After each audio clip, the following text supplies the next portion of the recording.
पुण्यातून ही दृश्य येत आहेत। उपमुख्यमंत्री अजित पवार यांच्या हस्ते दगडूशेठ हलवाई गणपतीची आरती आता केली जाते आहे। अजित पवार सपत्नीक आता दगडूशेठ हलवाई गणपतीची आरती करतायत। सुनेत्रा पवार त्यांच्या बाजूला आहेत। खासदार अजित पवारांच्या हस्ते दगडूशेठ गणपतीची ही आरती होते आहे।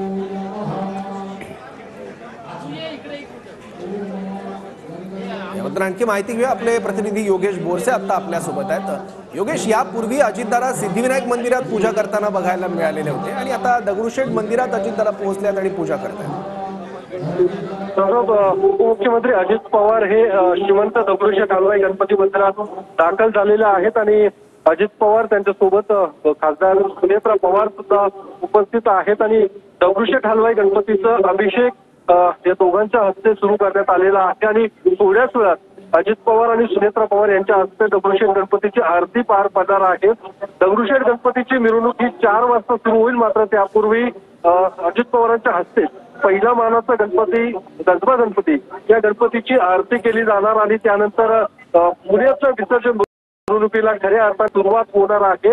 मात्र आता अजित पवार हे दगडूशेठ गणपती मंदिरात दाखल झालेले आहेत आणि त्यांच्या हस्ते अभिषेकाला सुरुवात करण्यात आलेली आहे। या ठिकाणावर ते लगेचच मंडई चौकात जातील आणि त्या ठिकाणी पहिल्या मानाच्या गणपतीची आरती करतील आणि त्यानंतर पुण्यातल्या या विसर्जन मिरवणुकीची सुरुवात होणार आहे। मात्र ही परंपरा वर्षानुवर्ष या ठिकाणी पुण्यामध्ये सुरू असल्याचं आपल्याला पाहायला मिळते।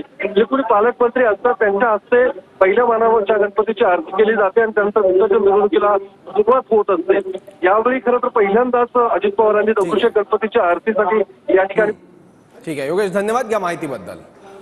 हरे कृष्णा कृष्णा कृष्णा हरे हरे। उपमुख्यमंत्री अजित पवार दगडूशेठ हलवाई मंदिरात पोहोचल्यात। सपत्नीक ते आता पूजा करतायत। तर दुसरीकडे गणेश गल्लीच्या राजाची आरती आता सुरू आहे। मोरया रे बापा मोरया रे, मोरया रे बापा मोरया रे, मोरया रे बापा मोरया रे, मोरया रे बापा मोरया रे, मोरया रे बापा मोरया रे।